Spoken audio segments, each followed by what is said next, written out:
கைலாசத்துக்கு நம்ம ஏமாத்தி எடுத்து கொண்டு வரணும். சிறு பிள்ளைகளை ஏமாத்தணும்னா நம்ம என்ன சொரூபம் எடுத்து போகலாம்? இவரை மாதிரி ஒரு கிழவனை மாதிரி வேஷம் போட்டு போனா தான் எடுக்க முடியும். என்னைக்குமே ஜெயிக்க முடியும். அதானே, அதனால அது சொல்லுவாங்க உண்மை, அது வேற. அதனால் இவ 8 பேரையும் எடுப்பதற்காக வயதான சுரூபம் கொண்டவரை போல போனாதான் நம்ம என்ன சொன்னாலும் கேப்பா, நம்ம கூட வருவா. அப்படி என்று எடுத்தாரே ஒரு சொரூபோ, எடுத்தாரே ஒரு சொரூபோ, ஒரு சொரூபோ என் பெருமான் கோபா. ஆமா, ஒரு சொரூபோ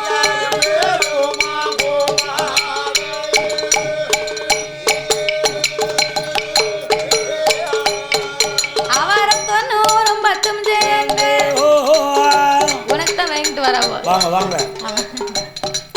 அவரம் 90 10 சேர்ந்து துவண்டல் ஒரு கிழவனை, அவர் 400 10 சேர்ந்து நரைத்தல் ஒரு கிழவனை, காவி உடையணிந்து துளசி மணி மாலை போல் அவர் பட்ட நாமம் பழுக்க சாய் ராம இட்ட நாமம் 27 அவரை தொட்ட நாமம் 96 கோபாலம் போட்டுக்கோள் அவன் நாகலோக பட்டணங்க, நாகலோக பட்டணங்க நாராயண வாரா.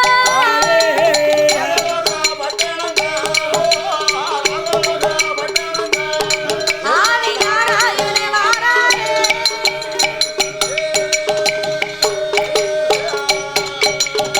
தொண்ணூறும் 10 சென்ற துவண்ட கிழவனை போல் வடிவமெடுத்து அவர் 400 10 சென்ற நரைத்த கிழவனை போல காவி உடை அணிந்தார், கழுத்திலே துளசி மணி மாலை அணிந்தார், பட்ட நாமம் பழுக்க சாத்தி, இட்ட நாமம் 27 தொட்ட நாமம் 96 இத்தனையும் போட்டு கொண்டு நேர நாகலோக பட்டணத்திற்கு வந்தார். கண்ணை வந்து பார்த்தா ஒரு தீவும் காங்கல.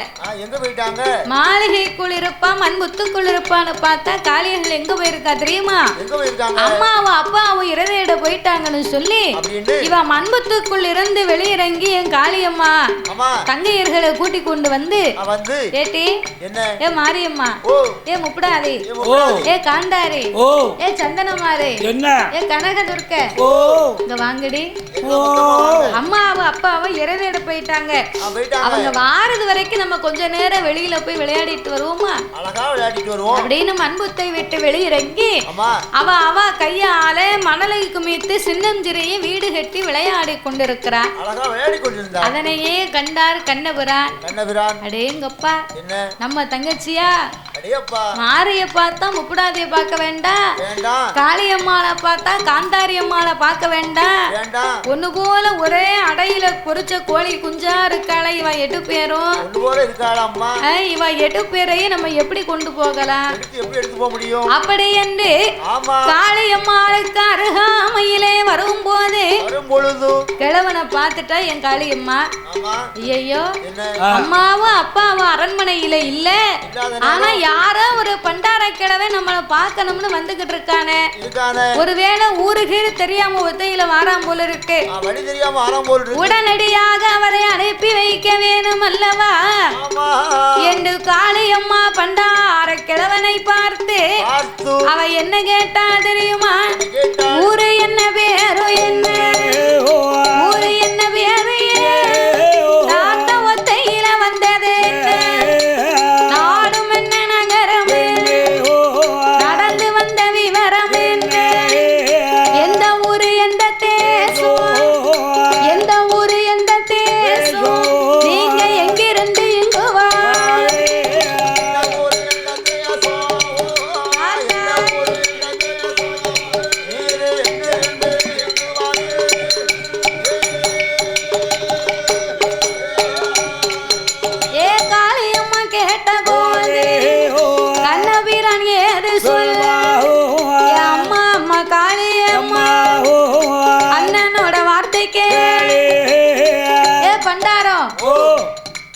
எங்களுக்கு அண்ணனா? ஆமா. அண்ணன் இல்ல, அண்ணே மாதிரி. அண்ணன் மாதிரியா? நீ இவ்வளவு வயசாகி போச்சு எங்களுக்கு அண்ணம்னு சொன்ன உடனே பதறி போனேன். ஏ பேத்தி, ஏ காளியம்மா, தாத்தாவை பார்த்து வாங்கன்னு கேட்காம எங்க இருந்து வந்தேன்னு கேக்கிய? ஏ பண்டாரம், முதல்ல உனக்கு எந்த ஊரு? அப்ப உனக்கு சொரிஞ்சு கூட வாராங்க. எந்த ஊருங்க? ஊரவும் இல்ல சொரியவும் இல்லையா? உனக்கு சிறங்கு இருந்ததுன்னு வையே, அம்மா பூக்குழி சாம்பல அள்ளி நல்லா உடம்புலாம் அரைக்கி தேயி எந்த நோயா இருந்தாலும் உனக்கு காத்துல பறந்துடும். உடனே உடம்பு வெள்ள வெள்ளே ஆயிடும் அப்படின்னு உடனே ஏ தாத்தா உனக்கு எந்த ஊருன்னு சொல்லுமியா? தாத்தாவுக்கு எந்த ஊரு தெரியுமா? தாத்தாவுக்கு ஊரு வடக்க வாடி. உடம்புல குடலை சுத்தி எவ்வளவு கொழுப்பு கிடந்தா நீ வடக்க வாடின்னு கேப்ப? மவனே மறுவாதியா பேசலேன்னு வையே உன் குடலை உருவிடுவோம். தாத்தாவை அப்படி நினைக்காத. வடக்க வாடினா தாத்தாவுக்கு காசி பக்கத்துல வாடின்னு ஒரு ஊர் இருக்கு. அதான் வடக்க வாடின்னு. தெக்க பார்த்தா நான் குமரிய பார்க்கலாம்னு போய்கிட்டு இருக்கேன். குமரிய பார்க்கணும்னா தப்பா நினைக்காதம்மா. கன்னியாகுமரியில போய் கடல்ல நீராடி பகவதி அம்மாவை பார்த்து வணங்கலாம்னு போய்கிட்டு இருக்கேன். கன்னியாகுமரியே பெரும்பாலும் குமரிக்கு போறோம்னு தான் சொல்லுவாங்க. அதனால நானும் அப்படி சொல்லி நீ தப்பா நினைக்காத. தாத்தா அங்க போற உமக்கு இங்க என்னையா வேலை? எங்க கோட்டையில என்னையா வேலை? அம்மா காளியம்மா, என்னம்மா? நீங்க 8 பேரும் பிறந்த ரகசியத்தை தெரிந்து கொண்டு உங்களை ஒரு 8 பார்க்கலாம்னு நான் தாத்தா வந்திருக்கேன். தாத்தாவுக்கு தாகமா இருக்கு, தண்ணி இருந்தா குடு. தண்ணி வேணுமா தாத்தா? இந்த தண்ணி இல்ல. தண்ணி இல்ல. அப்ப சாப்பிடறதுக்கு சாப்பாடு இருக்கா? சாப்பாடு இல்ல. அதுவும் இல்லையா? நேத்து வச்ச பழைய சோறு இருக்கா? பழைய சோறும் இல்ல. எதைத்தான் நீ தும்ப? தண்ணி வேணுமா? ஆமா தண்ணி வேணா மத்தியானம் 12 மணி ஆகட்டும், அப்பதான் கடை திறப்பாங்க. 12 மணியா? அந்த தண்ணியை நீயும் உன் வீட்டுக்காரி வைங்க குடிங்க. ஆமா ரொம்ப நல்லா இருக்கும். இது குடிக்க நல்ல தண்ணி. குடிக்கிறதுக்கு நல்ல தண்ணிங்க 12 மணி ஆகட்டுமா? தண்ணின்னு கேட்ட உடனே எனக்கு அதான் படக்குனே வருது. ஆமா நீ எப்படி இருக்கே அப்புறம் அதான நினைப்பு வரும். நான் கேட்டது தாமிரவர்ணி தண்ணி. அந்த தண்ணியா? தண்ணி இருக்கா? தண்ணியும் இல்ல, வெண்ணியும் இல்ல, சாப்பாடும் இல்ல. சாப்பாடும் இல்ல, கீப்பாடும் இல்ல. அம்மா வருவதுக்கு முன்னால நீ இடத்தை காலி பண்ணி 2 பேரும் இறத போயிருக்காங்க. இப்போ வந்துருவாங்க. அம்மாயே காளியம்மா, அன்னம் தண்ணி இல்லாமல் அட்டகாலியர்கள் இங்க இருக்கலாமா? 8 பேர்களும் என்னோடு வந்தீர்களேயானா உங்களுக்கு எல்லா பவசு உண்டு. தாத்தாவோடு வந்தையானா, தாத்தாவோடு வந்தையானா தாரணியில் வாழ்ந்திடலாம். என்னோடு வந்தையானா எல்லா வித பவசு உண்டு. கைலாச அழைத்து போது கைலாச வாசலே உங்க அக்கா பார்வதியா, உங்க அத்தா பரமசிவோ, அவர்கள் 2 பேர்களுக்கு ஆண்டுக்கு ஒரு தடவை திருக்கல்யாணம் நடக்குமா? கல்யாண வீட்டுலதான் சாப்பாடு தரணுமா? கல்யாண வீட்டுலதான்.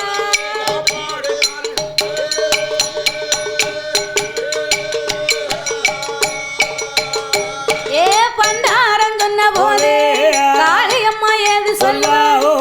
ஏ தாத்தா, கைலாசத்துல எனக்கு அக்கா இருக்கா, அத்தா இருக்காரா? உனக்கு ஒரு அக்கா இருக்கா? எங்க அம்மாவும் அப்பாவும் இதை சொல்லவே இல்லையே. சொல்லலையோ? பாத்தியா, நீ சின்ன பிள்ளைன்னு உங்ககிட்ட சொல்லாம இருந்திருக்காங்க. உனக்கு ஒரு அக்கா இருக்கிறா. உங்க அக்கா மாப்பிள்ள உனக்கு என்ன முறை வேணும்? அக்கா மாப்பிள்ள எனக்கு சித்தப்பா உண்டு. எடுத்து இல்ல அக்கா மாப்பிள்ள சித்தப்பா உடனே 1000 கோலை கொண்டே அடிக்கணும் பாத்துக்கோ. ஆமா 1000 கல்ல என்னது? விளக்குமாறு. ஆமா நீ சித்தப்பாங்க, அவர் பெரியப்பாங்காரு. நீங்க 2 பேரும் முதல்ல யார கல்யாணம் முடிச்சிருக்கீங்க? மைனியை கல்யாணம் முடிச்சிருக்கோம். அதானே உனக்கு மண்டையில அறிவு இல்ல. தலைக்கு முத்தர தாலி கட்டினா ஆமா என்னமோ சொல்லுவாங்க. தலைக்கு மூத்தவளை தாலி கட்டுனா அவ ஏழன்னு கேட்டாலும் நீ வருத்தப்பட வேண்டாம். நமக்கு மூத்தவளா போச்சேன்னு நினைக்கலாம். அடிச்சாலும் பட்டு போயிடலாம். ஆமா. இளையவளை கட்டி அடிச்சான்னா நமக்கு கோவம் வரும். ஆமா. நமக்கு இளைய வந்து நம்ம அடிச்சாலே அப்படின்னு. வயசுல நீ என்னத்த கண்ட? வயசு வந்து நமக்கு தெரியாது. இருந்தா ஒரு கணிப்பு தானே. பிறவு. சரி. அதனால அதான் சொல்லுவாங்க. உங்க அக்கா மாப்பிள்ள உனக்கு அத்தா வேணும்டி. அத்தா. முறை கெட்டவளை. பொம்பளைங்கிட்ட வயசு கேளாத. ஆம்பளைங்கிட்ட வருமானத்தை கேட்காத. ரெண்டு கேட்டா என்ன ஆகும்? இந்த ரெண்டையும் கேட்டா சண்டை தான் வரும். சண்டை வரும். இது எங்கேயும் நடக்கக்கூடிய உண்மை. ஆமா. ஆமா.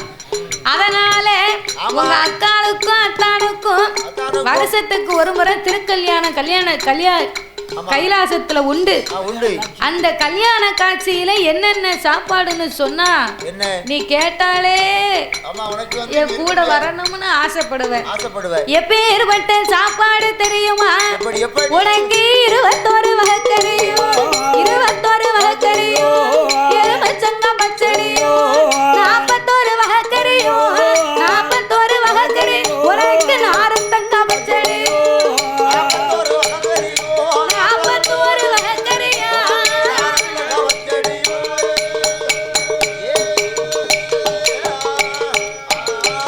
உனக்கு 41 வகைக்கறியா நாரத்தங்க பச்சடியோ நான் உனக்கு தாரேன் அம்மா. பாரு 21 வகைக்கறி எலுமிச்சங்காய் பச்சடி 41 வகைக்கறி உனக்கு நாரத்தங்காய் பச்சடியோட நான் சாப்பாடு தரேன். சாப்பாடு தருவீரா? சாப்பாடு போட்டாலும் நக்கல் உண்டா? நக்கல் நீ இதுக்கு தானே நக்கல் பேசாதன்னு இருக்க. உன்ன நக்கல்ல தப்பா நினைக்க கூடாது. என்னது? எவ்வளவுதான் எத்தனை கூட்டு வச்சு சாப்பாடு போட்டாலும் கடைசியில இறைச்சி பாயசம் ஊத்துவாங்க பத்தில பாயசம். ஆமா. அதுக்கு பேர் தான் நக்கல். அதான் அந்த நக்கலா? பாயசம் உண்டான்னு கேட்டேன். பாயாசம் என்ன உனக்கு? பாயாசம் பூம்பருப்பு சுண்டலு வாழைப்பழத்தோட உனக்கு தாரேன். நீ வாழைப்பழத்தை சாப்பிட்டேன்னா நீ எப்படியாக்காலும் சீக்கிரம் போகலாம். உனக்கு மாங்கட்ட குழம்பு வச்சிரும். அப்படி என்று சொன்ன போது ஆட்டு வண்டி சம்மதித்து தாத்தா அப்படின்னா என்ன எங்களையும் உன் கூட கூட்டிக்கிட்டு போயேன். உடனே கூட்டு போக தாத்தா. பேத்தி என் கூட வரப்போறியா? 7 பேரும் சம்மதமான்னு கேளு பாப்போம். நீங்க என்ன ஆசையை மூட்டி விட்டீங்க? ஆமா. சாப்பாடு சொன்ன உடனே எனக்கு ஆசை தாங்க முடியல. ஆமா. கைலாசம் போய் சாப்பிட்டாதான் எனக்கு நிம்மதி கிடைக்கும். அப்படி என்று சொல்ல பறக்கும் படகை எடுத்து வைத்தார் மாயவன் கோபால கண்ணன். இவ 8 பேரும் பறக்கும் படகிலே உட்கார்ந்தார். பறக்கும் படகு அப்படியே ஆகாயத்துல பறந்து வருகின்றது. ஆகாயத்துல பறந்து வரும்போது காளியம்மா அப்பந்தான் தாயை நினைக்க, என்ன இருந்தாலும் நம்ம அம்மா அப்பா கிட்ட சொல்லாம நம்ம புறப்பட்டு வந்துட்டோமே, நம்ம தாய் வந்தா நம்மளை தேடி பாப்பாள அப்படின்னு காளியம்மா நினைச்ச உடனே நாகக்கண்ணிக்கு நாசி உழைந்த நச்சென்று தும்மலிட்டா. அவள் நாசி உழைந்த நச்சென்று தும்மலிட்ட போது ஐயோ நம்ம பிள்ளைகளுக்கு ஏதோ ஆபத்து தான் வந்து விட்டது என்று ஓண்டமும் மறுநடையுமா ஓடி வந்து மாணிக்க புத்தை பார்த்தார். மங்கையர்கள் ஒருத்தரையும் காங்கல. பிள்ளைகளை காணும். அரண்மனையிலே பார்த்தால் அட்டகாளியர்களை காணாமல் அவன் அஞ்சி நடுங்குவாளா ஆறாத துயரம் கொண்டு நாகக்கண்ணி பெண் கொடியா பிள்ளைகளை காணாம பெருங்கோவம் கொண்டு வாரா. பெருங்கோவம் கொண்டு வாரா.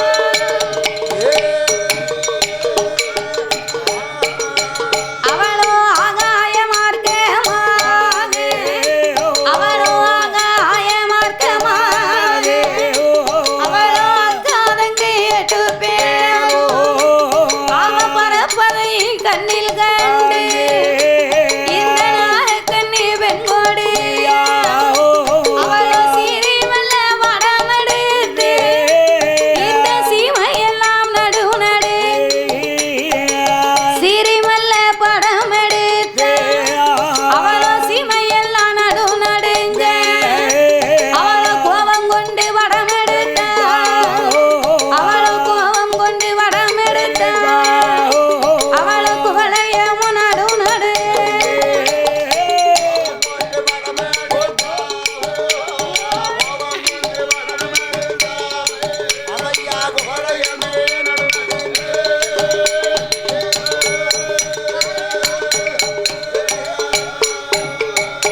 வருகிறாள் வருகிறாள் கோபம் கொண்டு படம் எடுத்து கோவலயமே நடுநடுங்க பறக்கும் படகுக்கு முன்னால வந்து வலிய மறிச்சார். படம் எடுத்து நின்ன உடனே சூரியனை மறைத்து என்பெருமானுக்கு வழி தெரியாமல் 3.25 நாளிகை தலைகுனிந்து நின்றார். சிவன் கொடுத்த சாபங்கள் நீங்கி அடியிலே வைத்திருந்த நாகதாளி வேறெடுத்து நாகத்திற்கு முன்னால் நீட்டினார். நாகதாளி வேற கண்டவுடனே தன்னுடைய கோபத்தை குறைத்து சாந்த குணம் படைத்து ரூபம் கொண்டு மாயவன் முன்னால் கரம் எடுத்து வணங்கி மாயவா மதுசூதனா நந்த கோபாலா நவநீத கிருஷ்ணா பாண்டுரங்கா பண்டரிநாதா பரந்தாமா பச்சைமான் கோபால கண்ணா என் பிள்ளைகளை கொடுப்பது போல் கொடுத்து எடுத்து போனால் என்ன செய்வது? என்ன நியாயம்? அப்பா நாகராஜா நாகக்கண்ணி பிள்ளை இல்லாத குறைகளை தீர்க்கத்தான் 8 பேரையும் உங்களுக்கு கொடுத்தோம். மகுடாசூரனை வதை முடிக்கத்தான் மாங்காளியர்களை உங்களுக்கு படைத்தோம். இனி 8 பேரையும் வளர்க்கணும்னு சொன்னா உங்களால் முடியாதப்பா. முடியாத காரியம். அதனால் கைலாசம் கொண்டு நாங்களே வைத்திருக்கிறோம் அப்படின்னு 2 பேர்களுக்கு மோட்சத்தை கொடுக்க மோட்சத்தை கொடுத்த உடனே குழந்தைகளையும் அறுவடையும் பறக்கும் படையிலே வைத்துக்கொண்டு ஆதி கைலேங்கிரி மலைக்கு வந்தார்கள். கைலேங்கிரி மலைக்கு கொண்டு வந்து வடக்கு வாச கோட்டையில படகை இறக்குனார். பார்வதி ஓடி வந்து பார்த்தா உள்ள எப்ப வரும்னு இவ எதிர்பார்த்துக்கிட்டு இருக்கா. பறக்கும் படகு வந்த உடனே ஓடி வந்து எட்டி பார்த்தா பாரு பிள்ளைகள் 8 பேர் இருப்பதை கண்ட உடனே பார்வதிக்கு சந்தோஷம். ரொம்ப சந்தோஷம். எழுதி போன சந்தோஷம் சந்தோஷம்னா இவ வந்துட்டாளே அப்படின்னு ஒரு சந்தோஷம். அவ நம்ம தானே போய் பார்க்க போறா.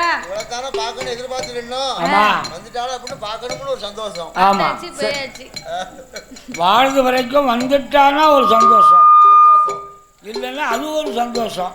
காளியர்கள் 8 பேரையும் காண வேணும் என்று பார்வதி பறக்கும் படகை எட்டி பார்த்தாள். காளியம்மா இருக்க அழகை கண்ட உடனே என்ன அட என்ன உடனே வடன்னு பார்த்துட்டோம். உடனே இந்த பார்வதி தன் மனசுல நினைக்கா இவ பெண்ணா இருப்பாளா இல்ல பெரிய ஒரு பேயா இருப்பாளா, இப்படி ஒரு அழகோடு இருக்காளே அப்படின்னு மனசுல நினைக்கிறா பார்வதி. மகமேருவ பருவ சப்தா சாகர பரப்பிலுச்ச உலகத்தில் இப்படி பெண் ஏது. மகமேருவ பருவ சப்தா சாகர பரப்பிலுச்ச உலகத்தில் இப்படி பெண் ஏது. பெண் ஏது கிடையாது, பெண் ஏது கிடையாது.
திரகாளி தாயோ இவ்வுலகின் தாயுகத்தில் முச்சு ஈசந்தாசனுக்கு வரம் கொடுக்கும் திரகாளி தாயோ இவள் தாயோ வனப்பேயோ இவள் தாயோ வனப்பேயோ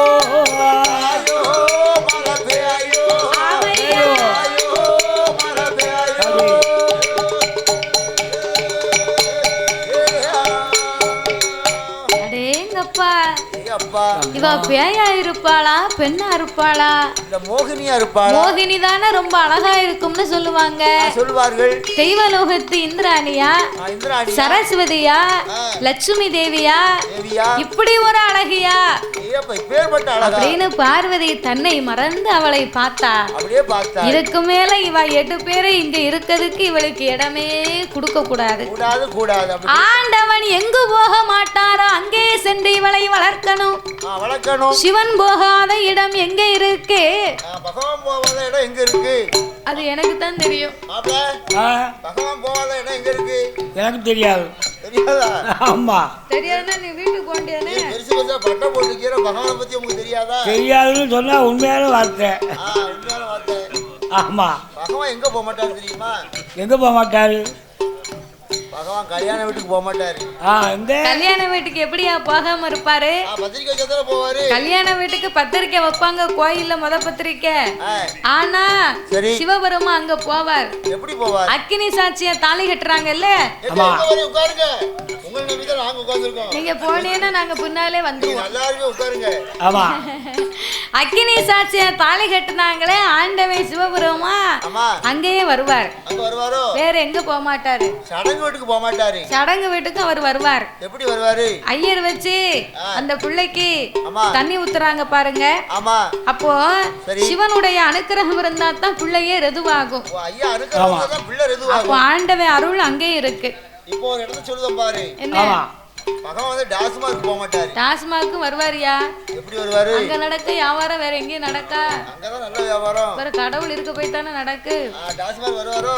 ஆமா. எப்படி வருவாருன்னு கடையை திறக்கும் போது ஒரு ஃபுல் பாட்டில உடைச்சி வச்சு 2 தேங்காய் 4 பழம் பத்தி குச்சியை பொறுத்து ஐயா ஒரு பாட்டில உடைச்சி வச்சு கும்பிடும் போது பகவான் அங்கேயே வருவார். ஓஹோ. டாஸ்மார்க் வருவார். அப்ப பகவான் போகாத இடம் எங்க இருக்கு? ஆண்டவே போகாத இடம் வந்து ஒரே ஒரு இடம் தான் இருக்கு பாத்துக்கோ. எந்த இடம்? 100 ரூபா கொடு சொல்லுதேன். 100 ரூபா கொடு சொல்லுதேன். 1 ரூபா இருக்கு. 1 ரூபா. 1 ரூபா இருக்கு. உன் பேத்தியாளுக்கு கொடு. சிவபெருமான் போகாத இடம் காண்டவா வனமாகப்பட்ட சந்தனமாம் சோலை.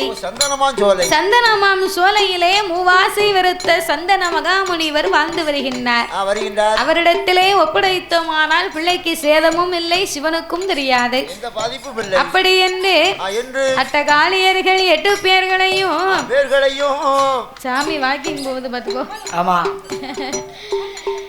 அப்படி என்ற அட்டகாளியர்களை அவரிடத்திலே ஒப்படைக்க நாராயணன் கோபாலன்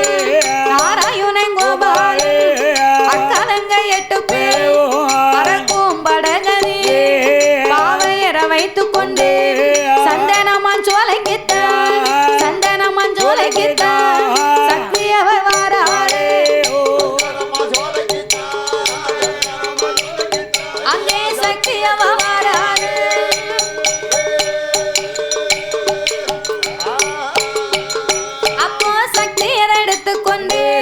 சக்தியர் எடுத்துக்கொண்டு நாராயணன் கோபாலன் சந்தனமான் சோலைக்குத்தான் நாராயண ஓடிவன் பறக்கும் படங்கதையும் பாவையரை இறக்குவார சந்தனமா முனிவரிடம் வாருமையா மாமுனி வார்த்தை ஒன்று சொல்ல கேள். எந்தெந்தங்க 8 பேர் சீரோடும் சிறப்போடும் செல்வமா வளர்க்கவே கண்ணையுமை காப்பதை கருத்துடனே வளர்க்கவே.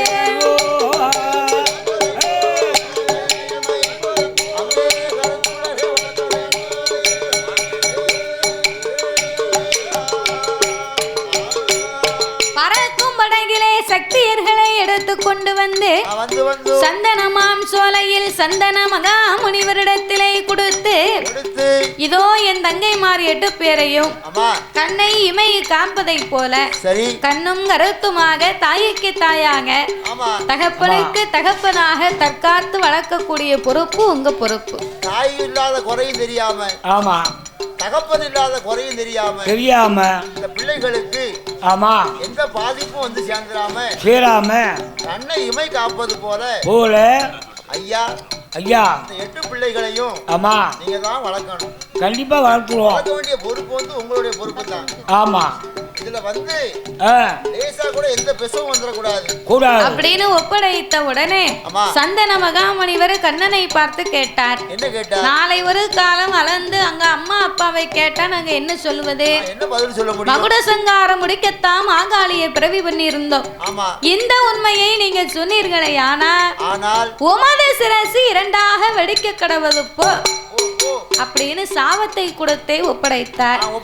அன்றைய நாள் முதலாக அட்டகாளியர்கள் 8 பேர்களையும் எப்படி வளர்த்து வருகிறார் தெரியுமா? ஒரு தாய்க்கு தாயாக தாய்க்கு தாயாக ஒரு தகப்பனுக்கு தகப்பனாக தற்காத்து வளர்த்து வாரா வளர்த்து வரும் நாளையிலே 5 வயதாச்சு அவர் அறிவுகளை படித்து வாரா 10 12 வயதாச்சு அவர் பலகளையும் படித்து வாரா அக்காலங்க 8 பேரும் அவளோ 16 வயதிலே 16 வயதிலே பக்குவதி பெண்ணுமான அவளோ பக்குவதி பெண்ணுமான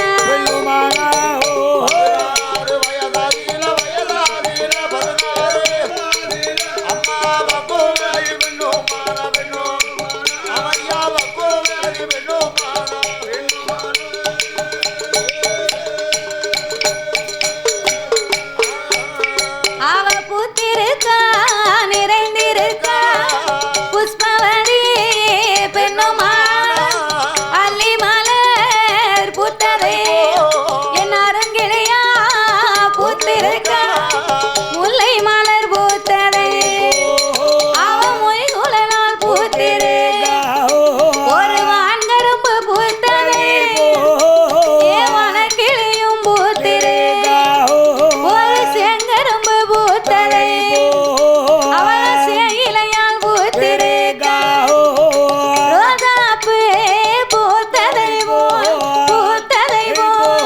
ராஜாத்தே பூத்திருக்கா ஆமா பூத்ததை போ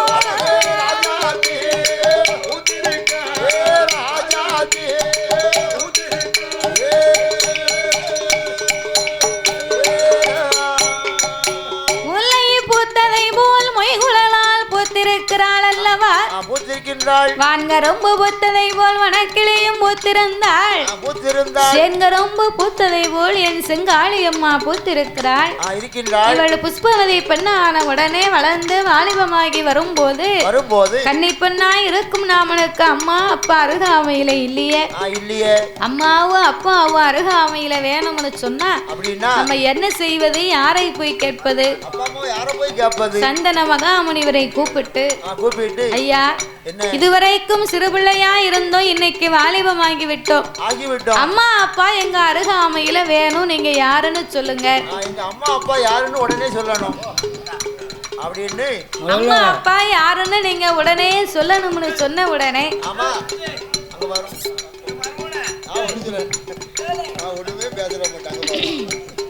அம்மாவும் அப்பாவும் நம்ம அருகாமையில வேணும் அல்லவா? யாரு எவரென்று கேட்டா அம்மா காளியம்மா, உன் அம்மாவும் அப்பாவும் அடி எனக்கு தெரியாது. நாராயணன் உங்களை வளர்க்க சொன்னாரே தவிர உங்கள் வாழ்க்கையின் வளர்ப்பத்தை சொல்லவில்லை. அவை சத்தம் எங்க இருந்து வருதுன்னு பார்க்கலாம். ஆமா, உங்களை வளர்க்க சொன்னாரே தவிர வாழ்க்கையின் வளப்பத்தை சொல்லவில்லை அம்மா. அதனால உங்களுடைய அம்மா அப்பாவை அறியணும் தெரிய வேணுமேயானா சிவனை என்னையே நீங்கள் யாகத்தை வளர்க்க ஆரம்பிங்க. சிவனுக்கு வெக்கை நான் சுத்தமா பிடிக்காது. உடனே இறங்கி வந்து உங்களுக்கு பதிலை சொல்லுவார் அப்படின்னு உடனே காளியர்கள் ஆட்டும் என்று சம்மதித்து பல்லு அழக பார்த்து உன் முகத்தை விட்டு திரும்ப மாட்டுக்கு கண்ணு அவளோ நாளான நாளையிலே எம்மா நாளையிலே அவன் நல்ல செவ்வாய்க்கிழமையிலே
வளர்த்து வரும் நாளையில அப்போ என்ன என்ன நடக்குதானா காளியர்கள் ஆழ குளியமைத்த அவள் அரையளவு மணலை குமித்தால் ஆலங்குச்சி அரசங்குச்சி புங்கங்குச்சி புளியங்குச்சி வேப்பங்குச்சி வன்னி குச்சி வகை வகையாக எடுத்து அக்கினி யாகத்திலே போட்டு நான்கு எண்ணெய் கோங்கு எண்ணெய் நல்லெண்ணெய் ஊத்தினார்.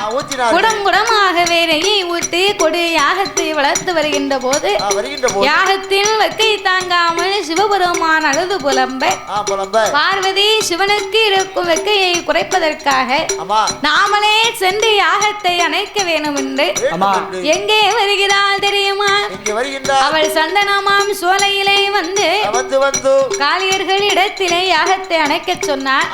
அணைக்க முடியாது என்று சொன்ன உடனே அம்மா காளியர்கள் 8 பேர்களும் நான் வளர்த்த யாகத்தை உங்களால் மட்டும்தான் அணைக்கணுமானால் நான் வளர்த்த யாகத்தை என்னால் அணைக்க முடியாது.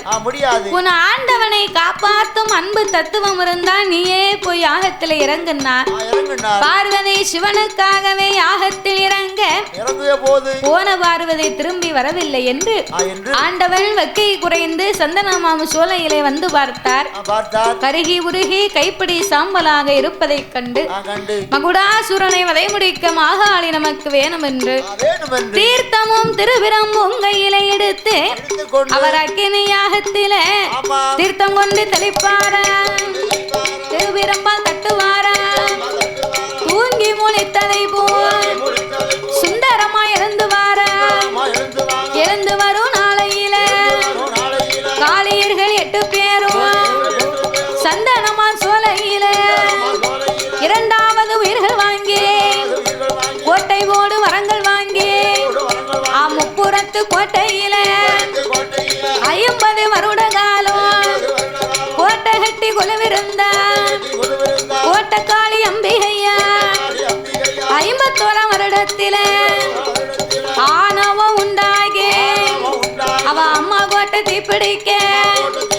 தீப்பிடித்த வேளையில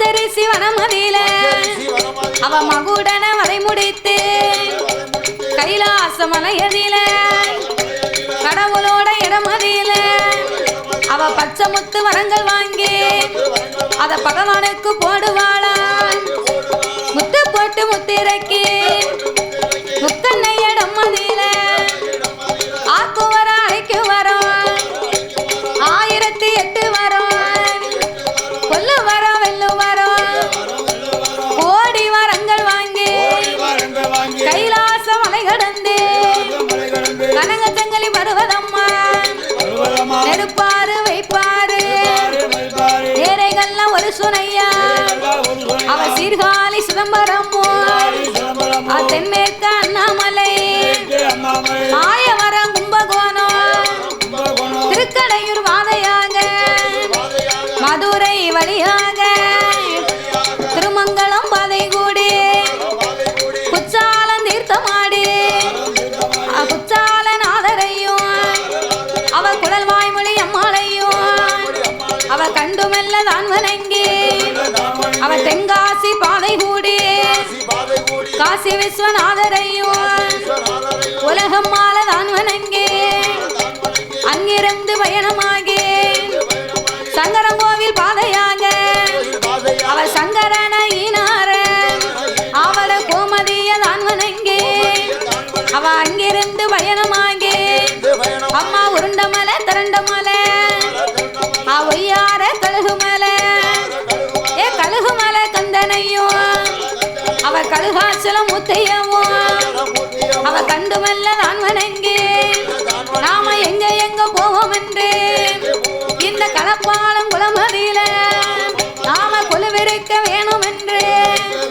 அவ வாராளை காளியம்மா அவ ஊருக்குள்ள நிலைய வாங்கி ஆண்டுக்கு ஒரு தடவை அவளுக்கு குடை போட்டு கொடுப்பாரா எத்தனைய ஊர் இருக்க அத்துணை நகரத்தையும் கடந்து இந்த கலப்பாலம் குளத்திலே என் காளியம்மா நிலையத்தை வாங்கி ஆண்டுக்கு ஒரு முறை குடை போட்டு கொடுக்க நம்பி வந்த மக்களுக்கு நல்வாக்கு சொல்லும் தெய்வமாக இருந்து தேடி வந்த மக்களுக்கு திருவாக்கு சொல்லும் தெய்வமாக இருந்து இந்த ஊர் வாழும் மக்களையும் அம்மாளை வணங்கக்கூடிய பக்தர்களையும் மக்களை எல்லாம் அம்மா ஒரு பயிராக வளரச் செய்து மக்கள் ஒரு பயிராக காளியம்மா ஒரு வேலையாக என்றென்றைக்கு மக்களை காவல் காத்து வருகின்றார்.